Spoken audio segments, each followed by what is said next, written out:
Eccoci qua ragazzi, bentornati sul canale, buongiorno a tutti e benvenuti sul canale per chi passa per la prima volta sotto questo video. Il calcio è di chi lo ama, il calcio è di chi lo rispetta e mai come quest'oggi il calcio è di chi riesce a contornarsi di uomini veri e persone competenti in una società per gestire una società al migliore dei modi.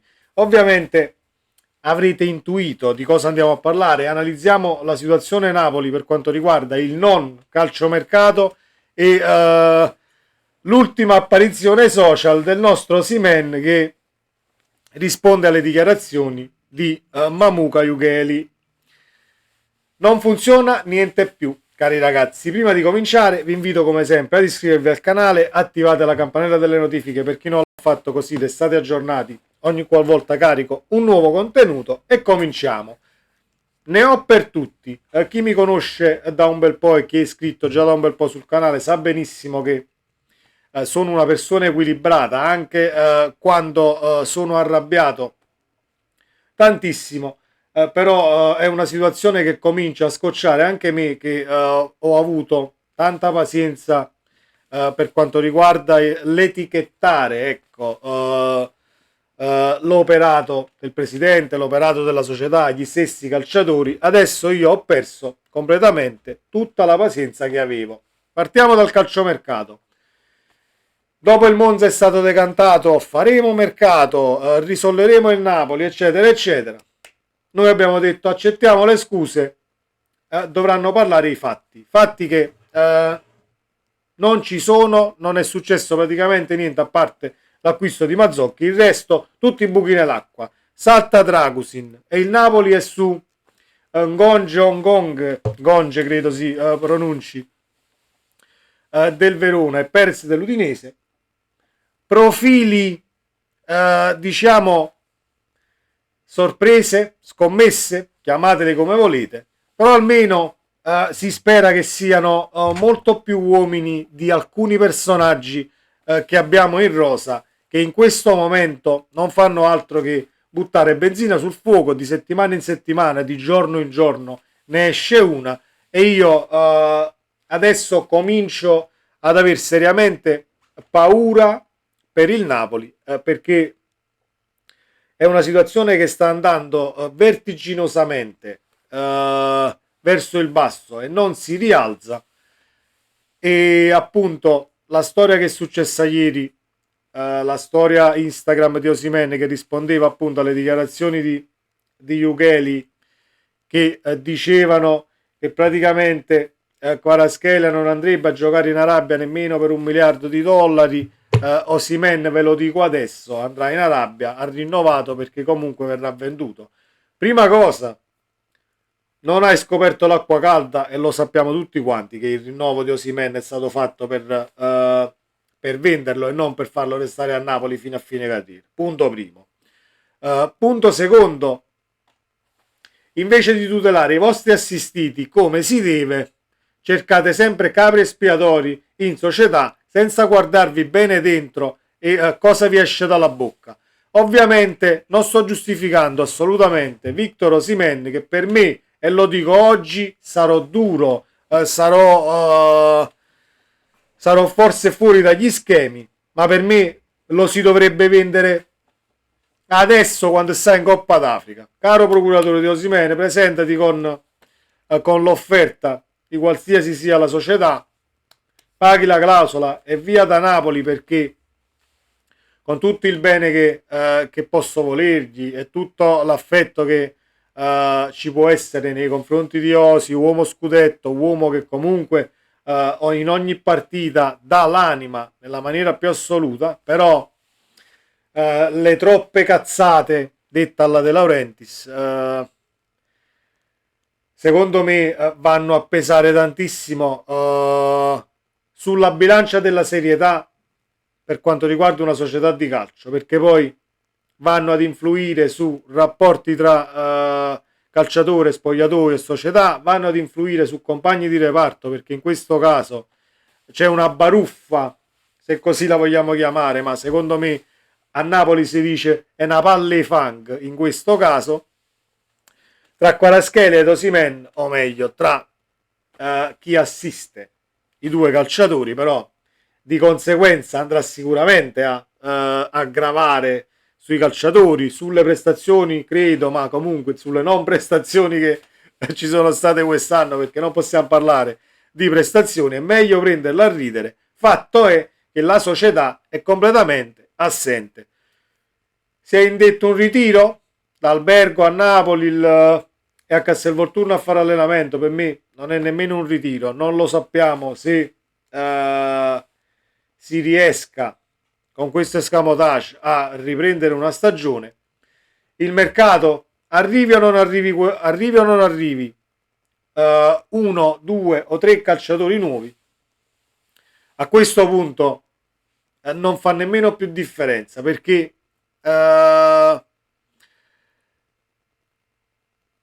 con due innesti a livello mentale sicuramente non svolti potresti trovare in questi due innesti la loro miglior stagione o la loro miglior diciamo prestazione semestrale, chiamiamola così, fino a giugno, e al limite ti fanno la differenza, ma per tutto ciò che sta uscendo in casa Napoli io credo che restano pochi calciatori che vogliono venire in questo ambiente così malato, perché di ambiente malato dobbiamo parlare, di una squadra che mentalmente non c'è nella maniera più assoluta, dissapori che si creano giorno dopo giorno, quindi rendiamoci conto che non siamo al momento una meta appetibile praticamente da nessuno. Che tu lo voglia andare a prendere anche in serie minore un calciatore, va a finire che vai a prendere il miglior talento della Serie B, per esempio, che sta facendo un grande campionato nella sua squadra di appartenenza. Lo vai a chiamare, devi sempre vedere se lui accetta questo cambio dalle stelle, tra virgolette, della sua Serie B a venirsi ad imbrigliare in una situazione in casa Napoli che non è comoda per nessuno. Parliamoci chiaro, in questo momento non è comoda per nessuno. Le colpe le abbiamo già suddivise, abbiamo già detto e ripetuto tante volte perché si è arrivati a questa situazione, ma il punto di questo video, e mi auguro che qualcuno ci sia arrivato fino a questo punto, è l'uomo di per sé. Il calciatore è prima uomo e poi appunto calciatore per prestazioni sul campo.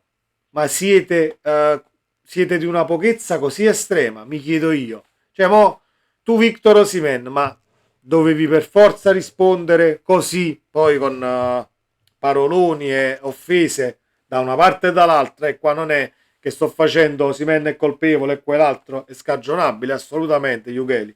Però avete dei procuratori, ha parlato un procuratore o chi per lui dalla parte di Kvaratskhelia, fai parlare chi ti assiste, non ti mettere in prima persona, perché altrimenti crei molto più clamore di quanto già si potrebbe creare tra dissidie tra procuratori. Ovviamente parliamo di un ragazzo che è sempre stato impulsivo, è sempre stato così, e quindi io sono arrivato alla conclusione che se si deve monetizzare con i due là davanti, a malincuore, perché avrei voluto ritrovare le prestazioni soprattutto di Kvaratskhelia quest'anno e rivedere le sue giocate per amore del calcio, per amore a livello tecnico, diciamo, per ciò che puoi vedere durante una partita. Ma se la situazione è questa, bisogna venderli tutte e due, e quanto prima, non so più che pesci prendere, come si dice, non so più a chi appellarmi per quanto riguarda il poter risolvere una situazione del genere. Non c'è niente da risolvere in una società completamente, e dico completamente, allo sbando, e la squadra è lo specchio di una gestione scellerata, di rinnovi, di cifre al ribasso. Prendo 2,8 e me ne dai 2,6 da scudettato, ad esempio. Ho fatto un esempio, e dulcis in fundo bisogna sempre vedere se è vera questa situazione. È stato anche offerto il rinnovo a Zielinski e mi viene da ridere, a 5 milioni, dopo che c'è stata tutta la diatriba, c'è l'Inter, ci sono stati molto probabilmente preaccordi con il calciatore per andare via a giugno, con contratti che saranno firmati sicuramente in 24 ore e non in 60 giorni di mercato come sta facendo il Napoli. La situazione Samardžić non l'analizzo nemmeno, perché va a finire che oggi serva un nuovo coprivater dal padre, oppure la tendina grigia nella casa che andremo ad affittare o ad abitare a Napoli non piace e la vuole appunto nera, e tutte queste cose futili alle quali ci si appella. Allora, l'entourage di Samardžić è già stato catalogato non bene dalla dirigenza Inter, perché sappiamo tutto ciò che c'è stato quest'estate tra il calciatore e appunto i nerazzurri. Si ripete la situazione con il Napoli, al di là che la gestione del Napoli per quanto riguarda il calciomercato non è assolutamente come una gestione che deve essere fatta in un mercato di gennaio per una squadra che deve assolutamente provare a risalire, provare a salvare la faccia, provare a invertire una stagione che non sta dando i suoi frutti, ma secondo me è una frase a sé stante, non sta dando i suoi frutti, perché non ci siamo prefissati praticamente niente da raggiungere, se non in maniera così verbale e diciamo un tantino superflua, ecco, perché una cosa è dire noi vogliamo riconfermarci, noi vogliamo vincere questo e quell'altro, noi vogliamo fare un grandissimo campionato e ripeterci l'anno prossimo, e poi dove sono i fatti per poter arrivare appunto a questi obiettivi? Dopo le chiacchiere vengono sempre i fatti, e quando sono solo chiacchiere, questi sono i frutti e i risultati che si raccolgono. Cari ragazzi, è una situazione che mi lascia sconvolto.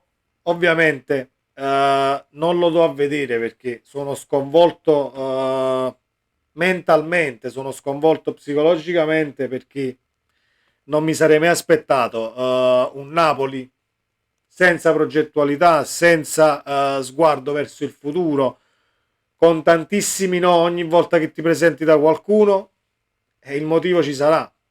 Cominciate a gestire le società per come vanno gestite le società alte, che vogliono stare ai piani alti di una classifica e vogliono dire la loro in un campionato, perché poi se vogliamo fare 2, 3, 4, 5 passi indietro diventa molto più semplice. Prendi i calciatori che non conosce nessuno e ritorni a giocarti quel quinto, quel sesto, quel settimo posto. Al limite ti va bene una stagione, arrivi quarto, con contratti che non superano il 1,5 milioni di euro per i più forti che prenderai in rosa, però almeno in quel caso credo che avremmo in campo 11 uomini e non 6 bambini, 7 babysitter, 4 mental coach, che servono anche tantissimi mental coach secondo me per cercare di capire cosa balla per la testa dei calciatori, dei procuratori, del presidente. Fatemi sapere appunto la vostra nei commenti, ragazzi, che forse, anzi sono sicuro, riuscirete a delucidarmi un tantino in più e farmi uscire da questa confusione totale, perché io non ci sto capendo praticamente niente. Un saluto, sempre Forza Napoli, e ci vediamo nel prossimo video. Ciao.